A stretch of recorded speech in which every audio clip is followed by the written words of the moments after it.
They really spoiled us with this one.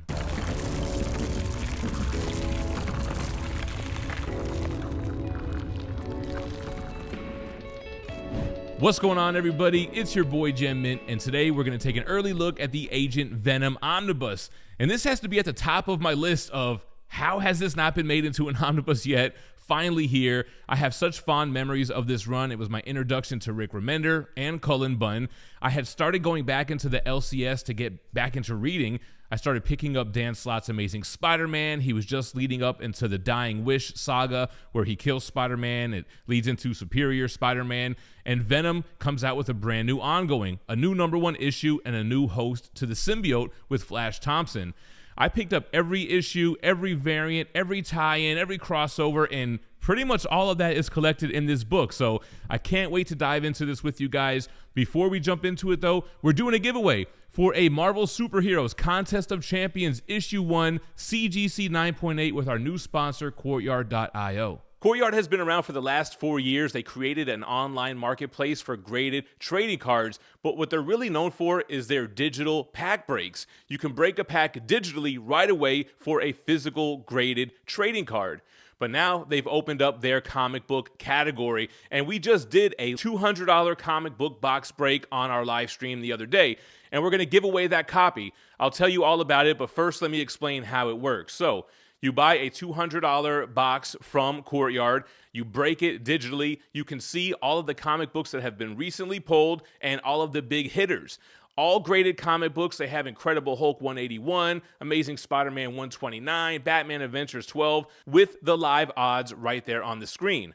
So you break the box and you immediately see the comic book that you won. And from there, you have a couple of different options. First of all, you can sell that comic book right back to Couryard for 90% of the fair market value. You're going to get about a $200 book on the average, sometimes a little bit less, sometimes a little bit more, sometimes you get a big hit. But you can sell that back and immediately use those funds to either cash out or buy another box. You could keep that comic book in your digital collection, which other people can see, and from there you can either put it on the marketplace if you want to sell it to another Couryard member for no fees, or you can gift it, trade it to somebody else who's on Couryard, which is how we're going to do the giveaway. The other option is to redeem it. You can have Couryard ship you the physical copy of that book, that very same book, right to your house. So here's what I want you to do to enter the giveaway for the Marvel Contest of Champions Issue 1 CGC 9.8.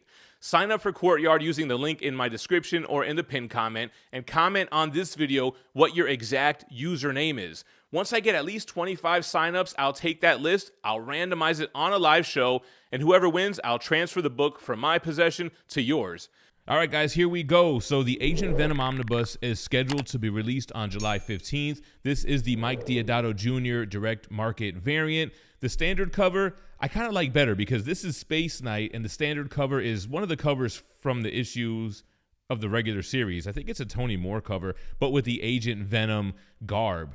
1,464 pages with a retail price of $150, but as you can see, you're getting every bit your money for that $150.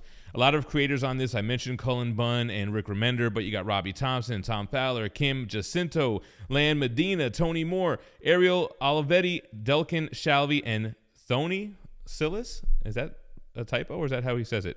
So here's the back. I kind of wish it did have like the thumbnails, all the issues, but maybe it would be too much because they packed everything into this thing, man. So you get Amazing Spider-Man 654.1, which is like the first cameo appearance of the Flash Thompson Venom, if I recall. I'm sure we'll see as we flip through.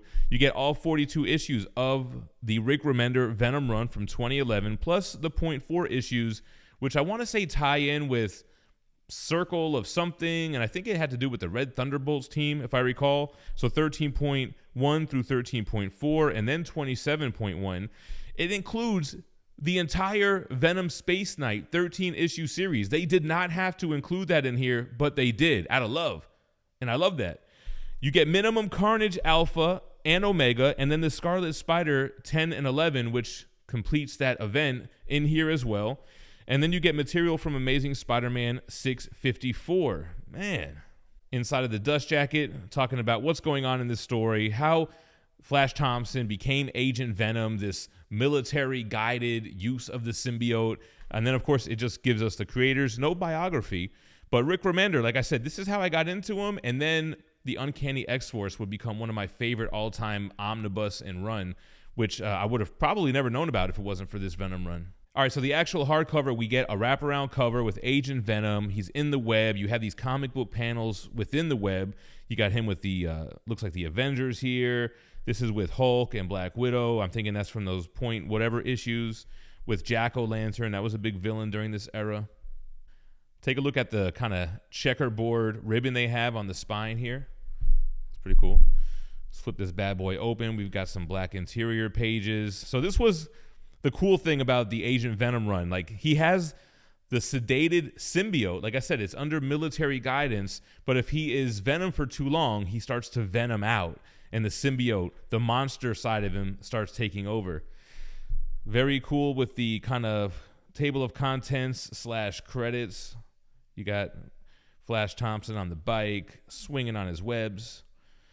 Here's the Amazing Spider-Man 654. So the thing with Flash Thompson is he lost his legs while he was in the military. I guess when he was at war or something. But he lost his legs. He's in a wheelchair. They're selling him on this idea of using the symbiote. You'll be able to get back out there in the field. You'll get back the use of your legs. So this is him wearing the symbiote. It's way more tactical. He's got armor. He uses weaponry. But like I said, if he stays there too long, he'll venom out. So that's kind of like the big trope in the beginning few arcs here.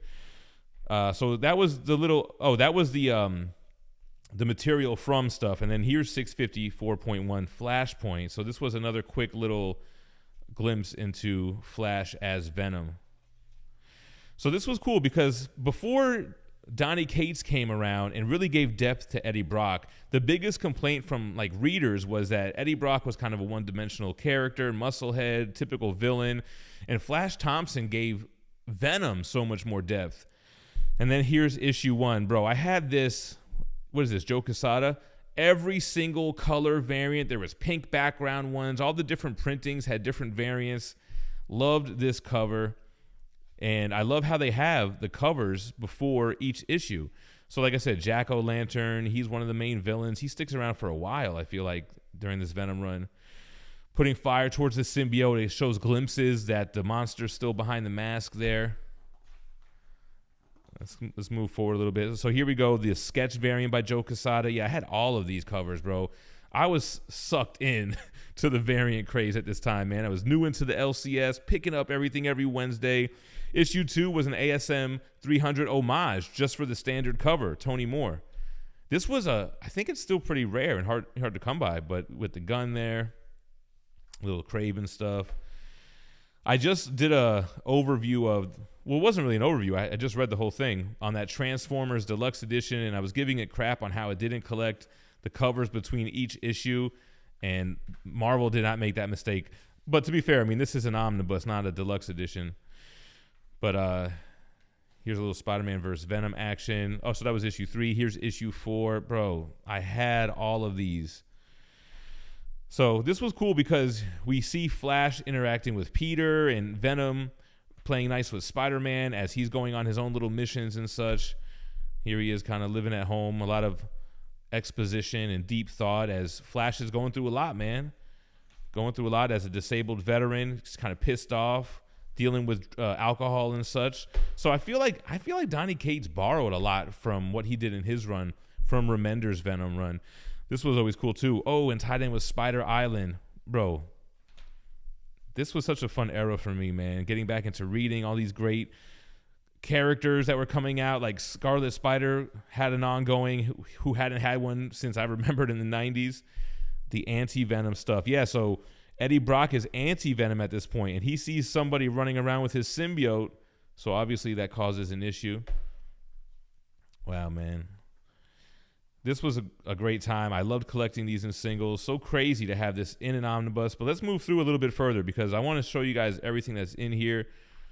I don't want to get too hung up. So this is some of the point whatever issues. So no, it wasn't the Thunderbolt stuff, but it was like this Circle of Something storyline with Ghost Rider and Red Hulk.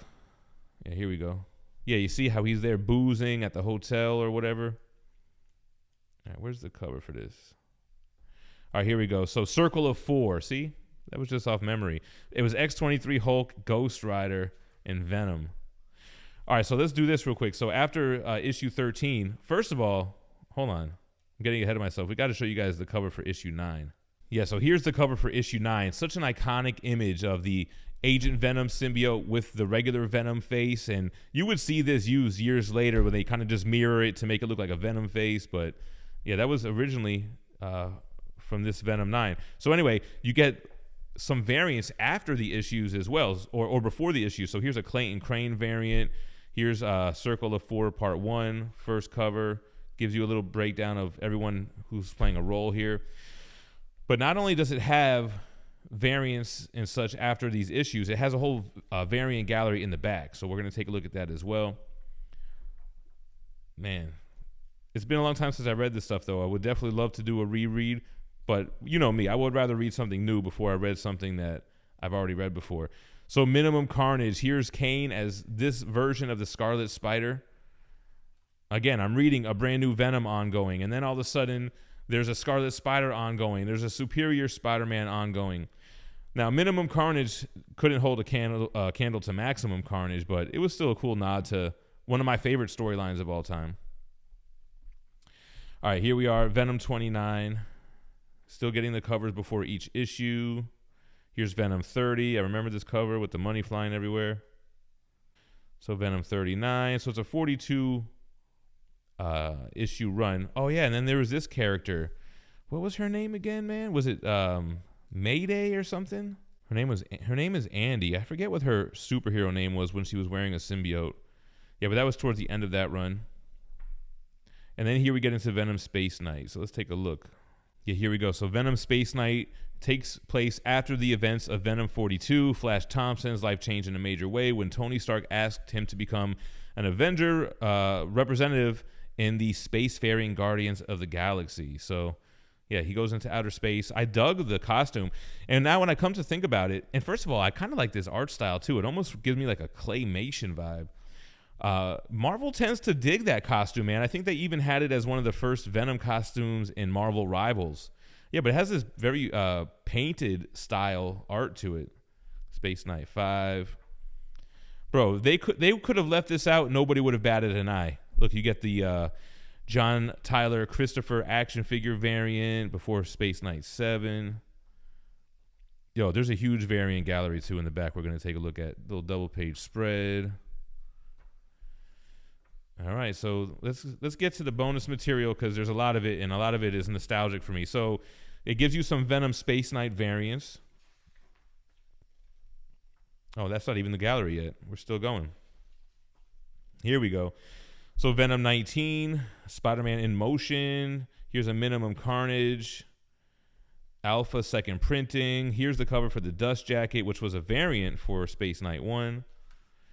It's kind of weird, though, how it gives you all the Space Knight variants, and then it starts giving us the Venom variant. So this was kind of like a 3-issue square-bound comic book that came out. Venom Flashpoint. I had this Tony Moore cover, and it gave you Venom 1 plus the stuff that led up to it.